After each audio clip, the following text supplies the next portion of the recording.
Indra Bangsawan. Indra Bangsawan adalah putra bangsa Maharaja Indra Bungsu. Indra Bangsawan mempunyai kembaran bernama Syahperi.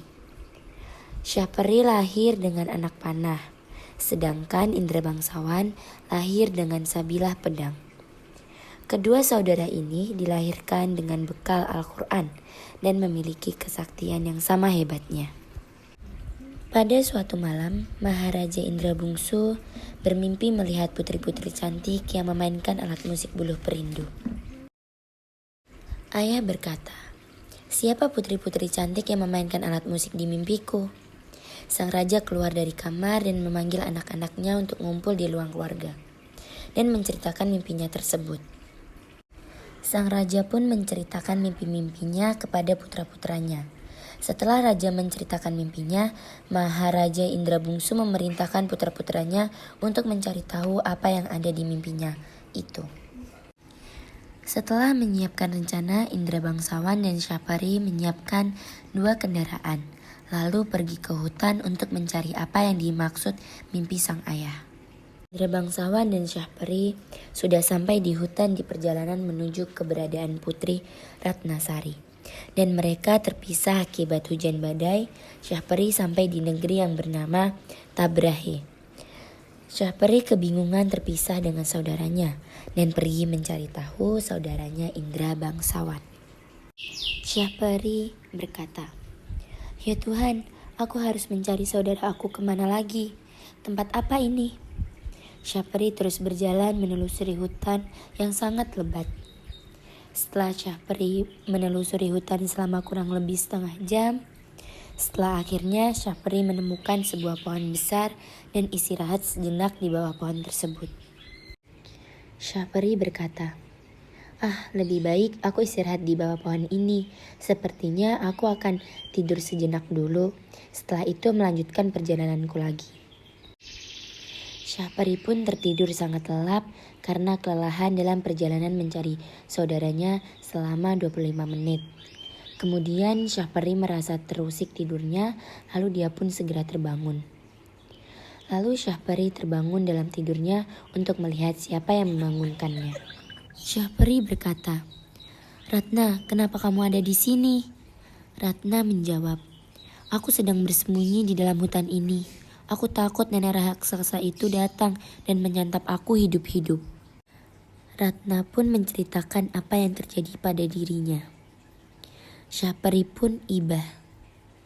Putri Ratnasari seiring berjalannya waktu, Syahperi dan Ratnasari semakin dekat dan akhirnya menikah secara diam-diam. Indra Bangsawan sangat sedih karena terpisah dengan sang kakak. Di dalam hutan, Indra Bangsawan terus berjalan menelusuri hutan hingga sampai ia bertemu dengan nenek raksasa yang sangat besar. Nenek berkata, "Siapa kamu? Kenapa kamu bisa di goa tengah hutan seperti ini?" Indra Bangsawan pun menjawab, "Aku sedang mencari seseorang bersama saudaraku, tetapi kami berdua terpisah akibat hujan dan badai." Raksasa tersebut mengangkat Indra Bangsawan menjadi cucunya sang nenek.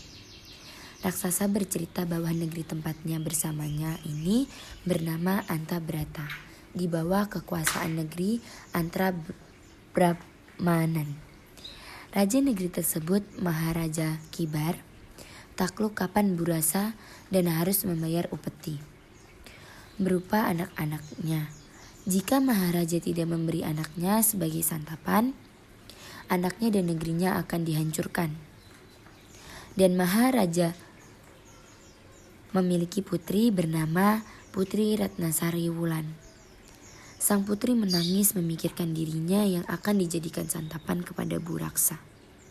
Ratna berkata kepada sang ayah, "Bagaimana ini ayah? Aku tidak mau menjadi santapan sang Buraksa."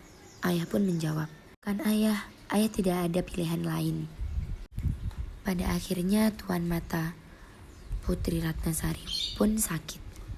Baginda Raja lalu memerintahkan ke-9 anak raja untuk mencari susu harimau untuk menyembuhkan mata putrinya. Dan berhasil menemukan susu harimau adalah Indra Bangsawan. Setelah Tuan Putri sembuh, tibalah saat dirinya sebagai santapan Buraksa, sang putri hanya bisa menatap mata sang ayah dengan sendu. Saat sang putri akan dibawakan ke hadapan sang Buraksa, datanglah Indra Bangsawan yang akan menyelamatkan sang putri dengan kesaktiannya. Indra Bangsawan dapat menyelamatkan sang putri dan berhasil membunuh sang raksasa. Sebagai bukti, Indra Bangsawan membawa hidung, mata, dan telinga di hadapan Maharaja Kibar.